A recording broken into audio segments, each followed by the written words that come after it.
Hey, Nick here with EagleRun23.com. I have some exciting groups to show you today because our bolt action chassis build project is going really well. Sponsor of today's video is Forseti Steel.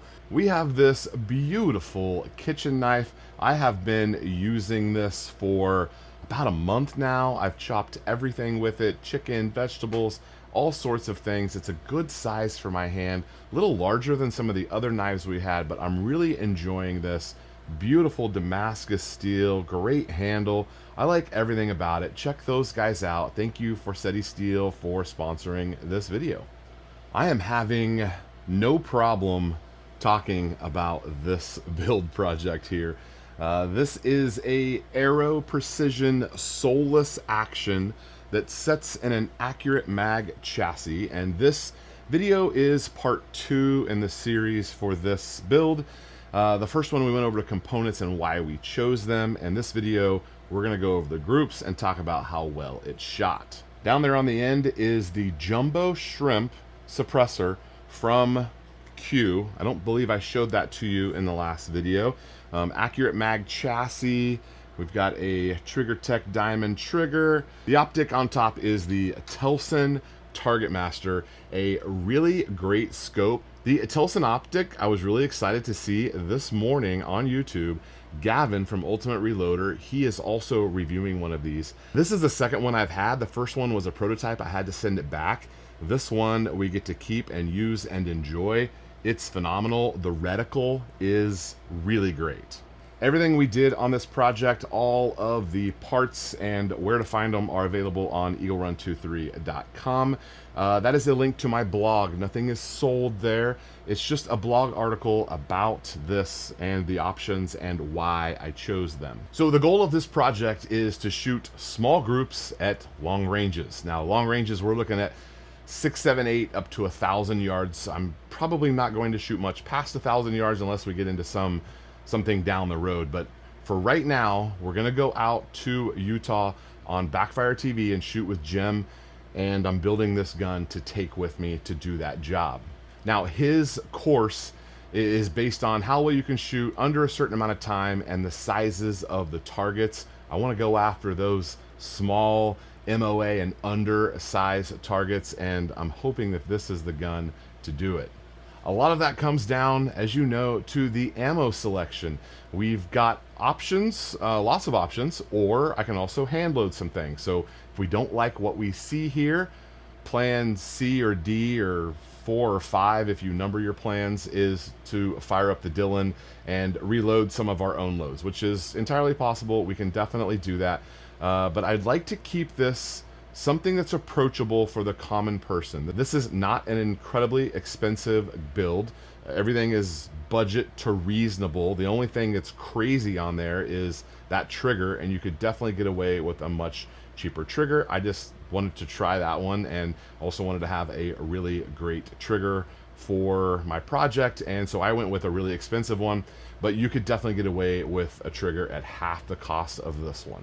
You also wouldn't have to shoot suppressed, and you could start out with whatever scope you have handy or a less expensive scope. I do think the value point of price versus what you get is a great mix here with Telson. For the Target Master, it's really a great scope. But it's got to shoot small groups. If it doesn't shoot small groups, I can't take it with me. We need small groups. Let's go over some groups right now. We were out at Quail Creek Range shooting a couple of different ammos. This is some S&B 140 grain soft point. Best group there was a .92. I also have some cheap Fiocchi. This is the Range Dynamics cheap ammo, and I got a .67 out of that, so that was encouraging. Enjoy seeing something approaching half-inch groups. Over here on the end, the Winchester, this is the deer season 125 grain. It was sub MOA, so if MOA is your goal, I've got 2.9 groups there. A .92 with a Winchester deer season 125 grain is no problem. If that's what you want to take hunting, that stuff would have done just fine. I need something a little bit better than that though, so we tried the Hornady Black. Traditionally, I like that boat tail hollow point round that Hornady makes. It's a good value round that seems to be pretty accurate. So it's a bullet that I like. I've reloaded it before in some other calibers, and thankfully 6.5 Creedmoor Hornady Black is available, and so I picked some of it up. It was incredibly hot out there at the range, and I did let the barrel cool on these 3-shot groups. So we've got a Hornady Black, we have a 0.7, a 0.9, and a 0.9.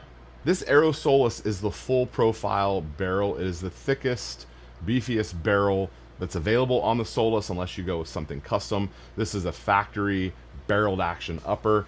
And so we need to see what it does with a 10-shot group. Check out this 10-shot group.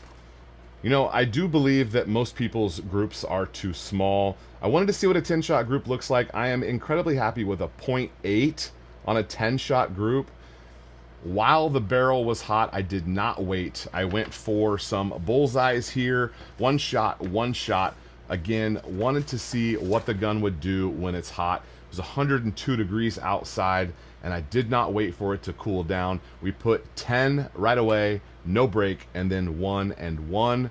I'm very happy with that. Tried several rounds. I have a ton of that SMB Soft Point 6.5. Bought it for another project. That gun doesn't like it quite as much as this one does, so that could be a good one to kind of have if I wanted to hunt with this. But being a soft point round, the BC and the design of the bullet is not really designed to fly through the air so much as it is designed to hit an animal. And so I probably want to go with a boat tail or maybe an SMK. I'm a big fan of Fiocchi, and they did send some ammo for us to try in our 6.5 Creedmoor projects. Fiocchi SMK, this is their white box performance line. You've heard me talk about this stuff before. This is the stuff that their competition team shoots. Not available everywhere, but you can find it a couple of places online. I can easily get 10, 20 boxes of this stuff if it's the stuff that we like. So I need to see what the gun's gonna do when she's ripping and hot. So we put another 5-shot group up with no breaks in between. Very happy with that group. A 0.55 for a 5-shot group. I know 3-shot groups are what most people are doing, but we need to see a little bit bigger of a picture. I shot 2 boxes of that stuff at the range.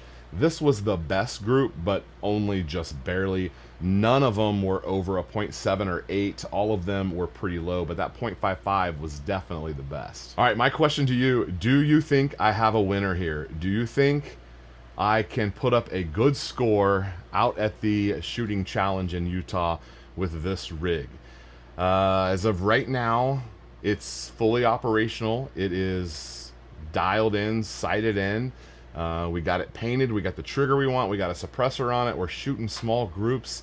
What else do I need to do to test this thing? Obviously, we need to go to 200, 300, 400, 500, 600 yards. We need to kind of see what it does at distance. I also need to build out that dope card for whatever ammo I choose. In addition to, we do need to select an ammo. Is it going to be that Hornady Black, which is kind of a basic ammo? It would be kind of fun to do it with that. Super performance with that SMK bullet. Sierra Match King, we like Sierra bullets. Sierra Match King, I kind of think that might be the way to go.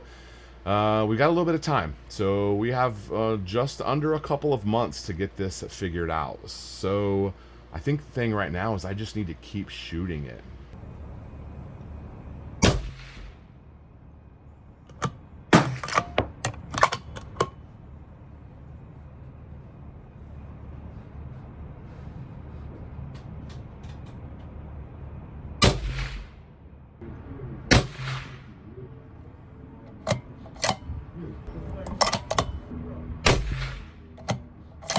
I'm gonna make a final selection on my bipod. I do realize that for stability purposes, this chassis is a little bit short. I chose that length because I like short things, but having that longer chassis would have been maybe a better choice. This is the S2 Delta chassis, and it's quite a bit longer.